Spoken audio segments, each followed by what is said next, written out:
It is time for everybody's favorite segment. It is time for Mount Rushmore.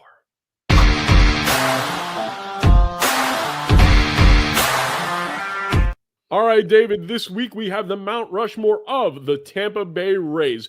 Who is your first player on the Tampa Bay Rays Mount Rushmore? Now, when we get to the Mount Rushmore of the Rays, it's a little tough. It's not quite the same oomph as some other teams. What they've kind of made a living on bringing players in, and then once they get good, gone, like draft or bring them in with young trades, and once they get really good, go trade them out. It's a lot of the Marlins philosophy. It's just that the Marlins kind of had like some players maybe that's stuck around a little longer. I do like some of these Rays players, right? But it's still, they've had some great older players come through there. You know, like Wade Boggs going in there, Jose Canseco back in the day going in. So they've had some great guys. What'd you say? The crime dog, Fred McGriff, without a doubt. But they're starting to build their organization and who they are and like what the difference is, you know, type of thing. Like these guys that are being around, like trying to get them around for a while. But with all that talking, whatever, the first one is pretty simple. Evan Longoria. Longo, number one of the nicest guys on the planet. I've had the pleasure of talking to him many times. I know you've talked to him many times. You guys have both of you are from the same agency, right? Yeah, no, we had the same real estate agent who was my agent's wife. Oh, okay, fair enough. Well, Evan, super, super nice guy, and without a doubt, the absolute face of that franchise. There's one guy that can maybe come close, but for a while, there's nobody that's going to be touching Evan Longoria's records. No chance. I'm looking up right now, and I should have done this before, but I want to see how I did versus Longoria. But I know I was dominating. I faced him a lot in 2008. When he first came up. So Evan Longoria is 0 for 6 with 1 strikeout against me. He was without a doubt the face of the Rays. He played 1,435 games at the Rays, hit 270, 261 home runs, 892 RBIs, 338 doubles, 19 triples, whatever, 51 stolen bases. Rookie of the year, 3-time All-Star, 3 Gold Gloves, Silver Slugger. Ended up trading him away in 2017. Without a doubt, though, when he came up, I mean, he had a big league contract before he got to the big leagues with the Rays. And he was so impactful. And I'll never forget, what was the year? What was it? 2000 and was it 12 or 2015? That game 163 day. God, I don't remember. That was one of the coolest moments in Major League Baseball I had ever seen. It was so cool. No, it wasn't. Well, tell everybody what happened. It might have been 2013, whatever it was. The last day of the season or the extra day, the Rays were playing the Yankees. Oh my God, I'm trying to remember it all. Rays were playing the Yankees. Red Sox were playing the Orioles. The Red Sox and the Rays were tied in the standings. Yankees were going to make the playoffs already. The Red Sox were kicking the Orioles' butt, and that goes into a rain delay. The Rays and the Yankees were playing in Tampa, and so they had no rain delay or anything. Yankees were winning. Rays come back like in the 9th. The game in Boston starts. The Orioles start scoring runs, and then the Orioles end up walking off on the Red Sox, and then literally like 10 seconds later, it was like the Rays had hit a home run to tie the game and bring it to extra innings. Like 10 seconds later, after the Red Sox lose, Evan Longoria steps up and hits a walk-off home run right, squeaking the wall and win. And so they immediately, within like 10 seconds, flipped in the standings, and the Red Sox had the tiebreaker or whatever it was, going to the playoffs, like guaranteed going to the playoffs, and then they switch. And it was cool. The same day, a lot of people don't talk about it's the Cardinals had to win and the Braves had to lose or something like that, but it wasn't as dramatic. And so that ended up happening too. One of the greatest days in baseball. That was a good one. And if it was going to happen for anybody, it was going to happen for Evan Longoria. When you are a Rays fan and you saw those mid 2000s teams, those late 2000s teams, 2010s teams, you knew that the guy who was going to carry you was Evan Longoria. There was no doubt. Kind of I would put him equivalent of Pete Alonso. Is that fair? Pete As far as Alonso, like not what he as good meant to the defensively. team, yes. I would say Alonso is much more prolific as a hitter. Without a doubt, much more prolific as a hitter. Longoria probably does everything a little bit better and was an incredible defensive third baseman. But yeah, what he kind of means to the organization, they're probably, yes, on very levels. I think Alonso, man, though, is going to like prolifically home run wise, is just going to destroy Longoria. Home run wise, yes, but I don't know about overall. I would rather, if I had bottom of the ninth, 2 outs in Game 7 of the World Series, I would take Longo. Maybe I don't know. Well, Pete seems to be getting it done. Yeah, no doubt about it. All right, who's up next for your Tampa Bay Rays Mount Rushmore? One of the most pesky hitters, pesky base runners, great outfielder, worst arms I'd ever seen, Carl Crawford.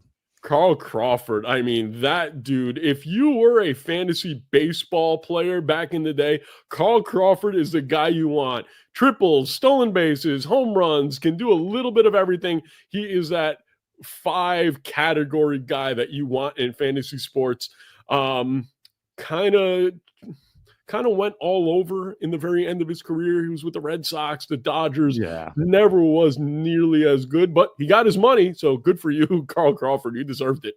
I mean, not really necessarily all over. I mean, a couple years in Boston, 4 years with the Dodgers, got absolutely paid, at the end of his career. But he was a Ray and just incredible as a Ray. That's where he really made his name for himself. Like you said, did everything, led the league in stolen bases 4 times, and the other couple of years still had 60 and 46. Like, we're talking about stolen bases, nowadays, and they have to change all these rules to get it. He was just getting, he had 60 just, not even thinking about it. Again, great defender, not a great arm out there. From an offensive standpoint, like, was just constantly pesky, led the league in triples 4 years, was an all-star 4 times. MVP 7, Gold Glove, Silver Slugger, MVP 26 1 year. But like, I remember too, when I was on the Red Sox 2008 when we got in the fight with the Rays. I remember he was accused of taking his nails and getting somebody's face, Coco Chris' face. I've never seen the evidence of it, but he did have long nails, and Coco Crisp did have scratches on his face. Listen, I can't trust anybody who's named after a cereal. That's just me. All right. Up next, it's funny. The Rays, they have had those situations where they've had pitching, but then after a couple of years, they get rid of them when it's time. But this guy stayed for the vast majority of his career and really got to dominate, and that would be David Price. And definitely did not stay for the vast majority of his career, but did dominate. Actually, he played more.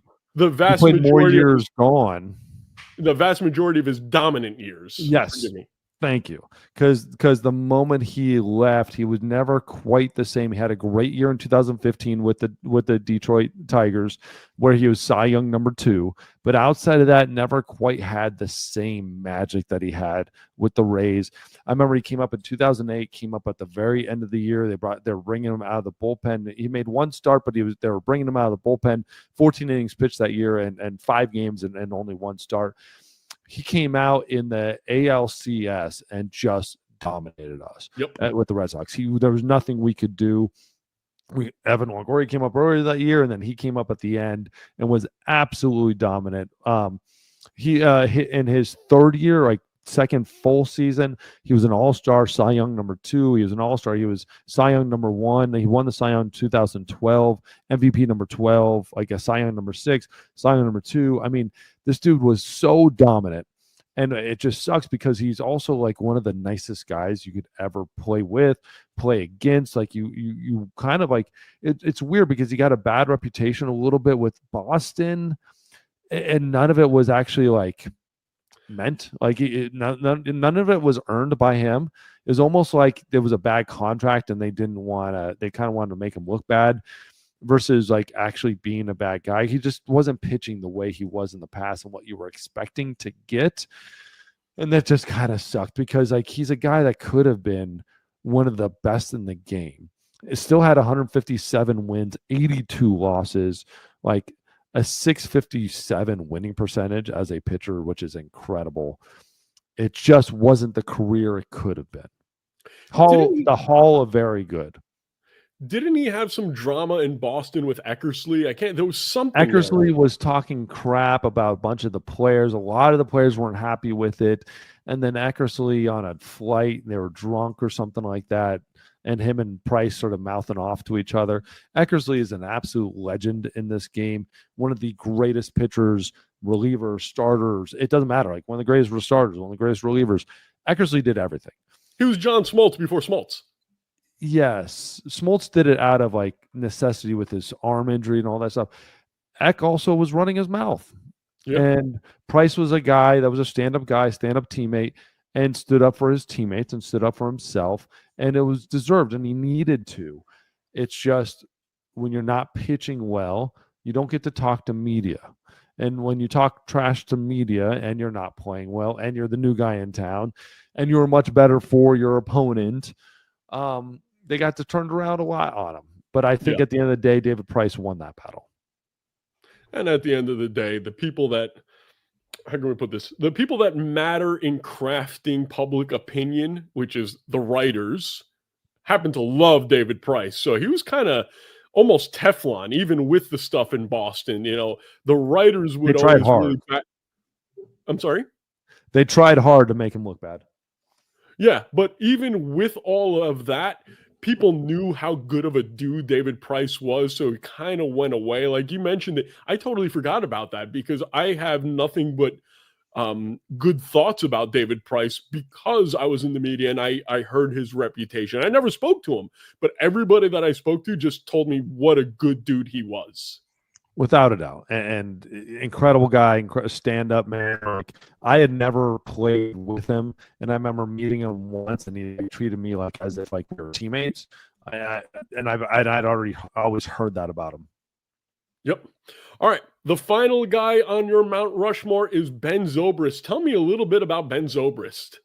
Ben Zobrist, I'm going to say this. He had like 1 year where he was like the king. Like he did everything. He was another player that could do everything. He was Christian Yelich light.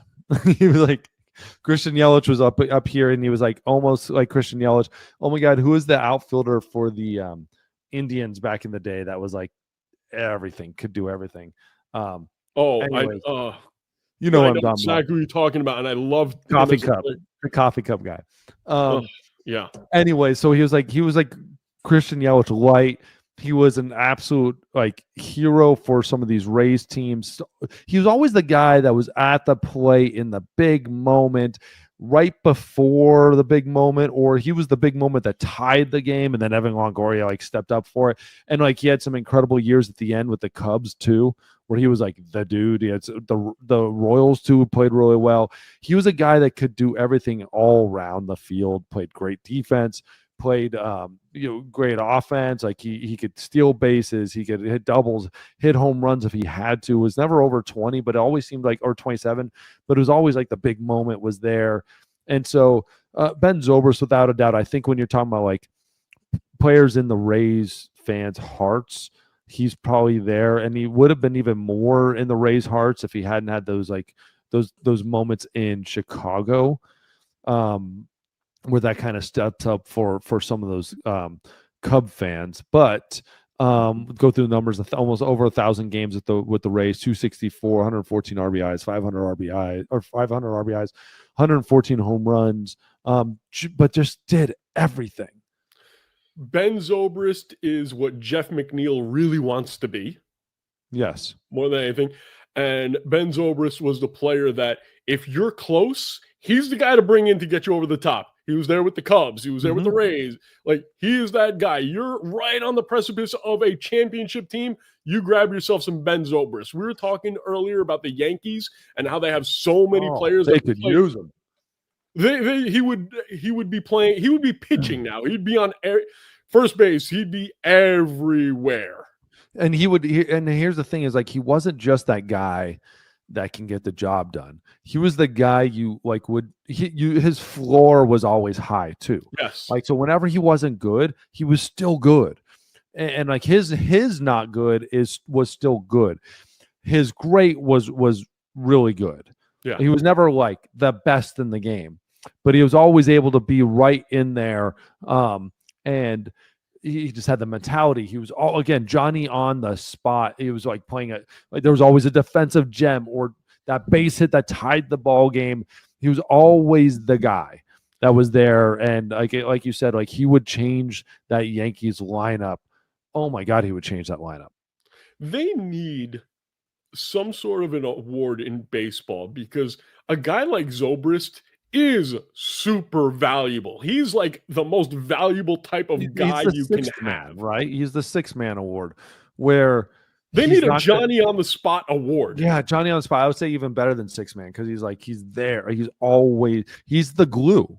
You know, you're talking about like a glue guy, like in football. Like, you're talking about those guys that just they're the guy that's running somebody down when no one else can catch them, or like they're a step ahead of you at all times. Yeah, great player. All right, who's your first man out? And we're going to disagree on this one. You're going to disagree on this one. I like a little bit. Big game James Shields. Okay. I've met James Shields numerous times. I like James Shields, and great player.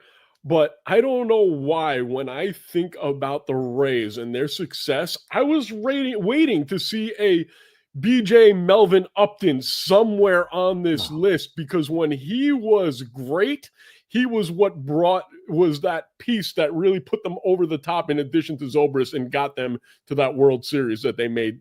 I understand the reason for James Shields. I get it, but I just think that Rays, I think BJ.